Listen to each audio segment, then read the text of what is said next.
with Charlie's training video.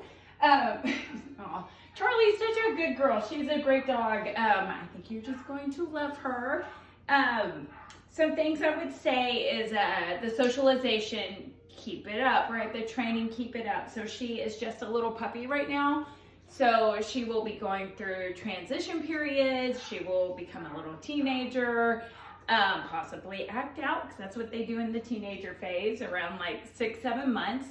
So that just means like the next year of her life, this is where you put the work in, right? So keep getting her out, let her meet new people, let her meet, go to different areas, go to Home Depot, go to pet stores, go to outside parks, and just anywhere, and help her have lots of good, positive experiences.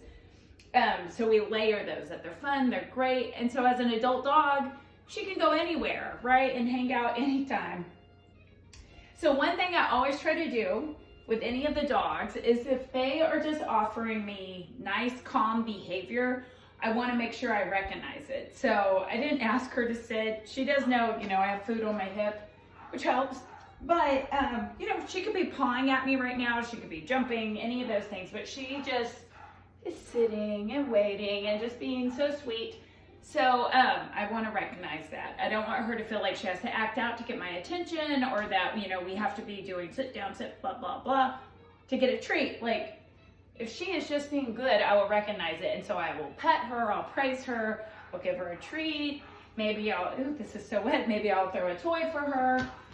But some sort of reward and recognition that she is just being calm. So we always get more and more calm behavior. So holding that super wet slimy ball, because she's been mouthing it. One thing I did notice that is just like a little bit of, I don't want to say a red flag, but just to be aware of, is whenever she gets little toys, like anything, like this is a de-stuffed one, so it's softer, but like more if she got a sock or something like that, she goes into this very like mouthy behavior with it. And in the beginning, I saw lots of almost like a gulping behavior with her, like she was trying to take the sock and was going to swallow it. So that's very concerning to me. So we've worked on drop it a lot, because if you see her doing that, we obviously want her not to run away, but just to let go of the item. So I would be aware of that. So definitely like pick up socks.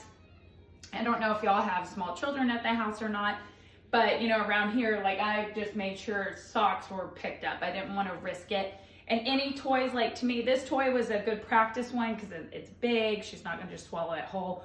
But if this part was cut off and it was just this empty toy, I would definitely just throw it away. So we want to watch that behavior to make sure it doesn't turn into like a gulping behavior where she's trying to swallow objects she shouldn't. So play, lots of letting her get items. You could tug with her. You could just let her have it. But then we're going to be doing the drop it with her. So I'm going to let her get into it for a second. Yeah, she knows the game. She's like, yes, I get into it and you ask me to drop it. So here, I'll tug with her. Okay, Charlie. Good, Charlie. Charlie, drop it. Yes.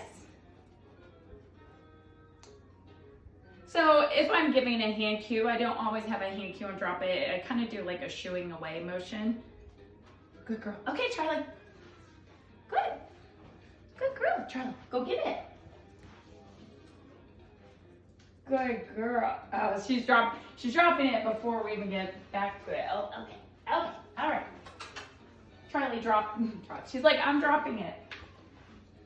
Good girl. Go get it right there. Charlie. Oh, okay, we'll get that one. Sorry, you're just watching me play fetch here. But I just want to show you to work on exchanges, right? Charlie, drop it. Yes. So that was great. Okay, so I could exchange a toy for a toy.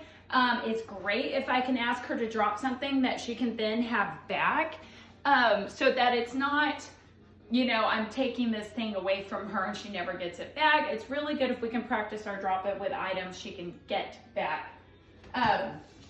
So that then it's a game. And I want to be the good guy. I don't want to be the bad guy stealing her stuff. Look, sometimes we will have to steal her stuff, right? Like sometimes we're going to say drop it and you do not get that item back because it's dangerous, it could hurt you.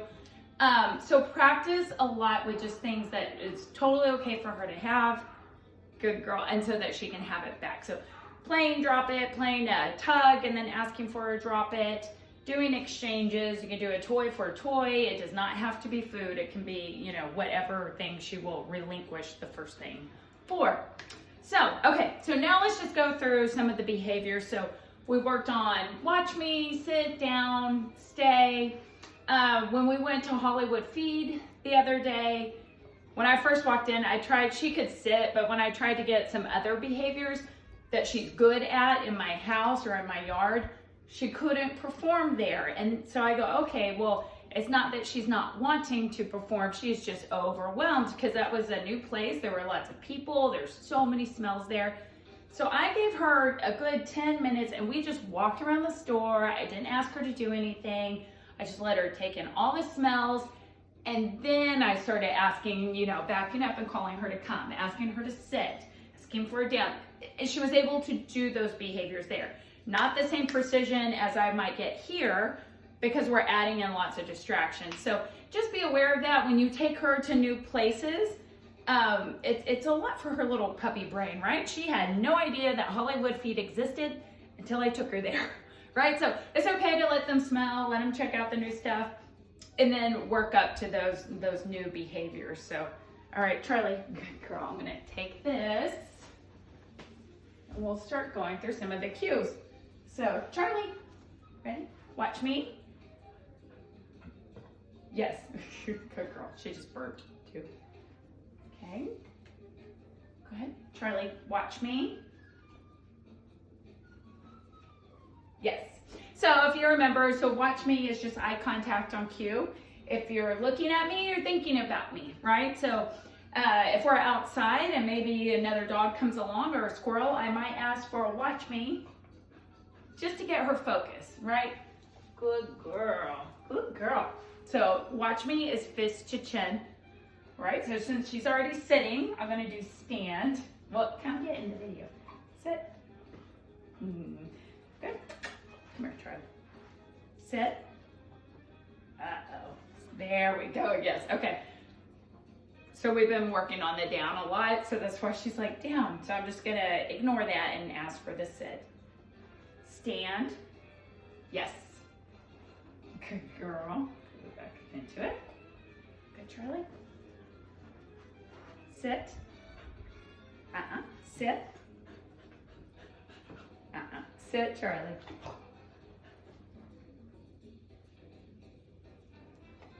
Good. Come. Sit. We've been working on the down a lot, and so that's why she's throwing it out there. So what happens is typically I will stop rewarding the sit all the time, right? Like we do in the beginning, because I'm like, she knows the sit. I don't need to be treating it. But then we spend so much time on the down and the stand that those things start to take over, just like it is right now. So what I want to do is go back and reward the sit, right? I want to randomly reward it so that she understands that still gets reward, that still makes me happy. But I want her to be listening to the cues I'm asking for, right? And she's not being bad. She's just, she's just trying to like figure out how to do what I want her to do the fastest. So Charlie, come, sit, yes. Right, so I'm gonna go back and reward that sit quickly, just to make sure we keep it strong. Watch me.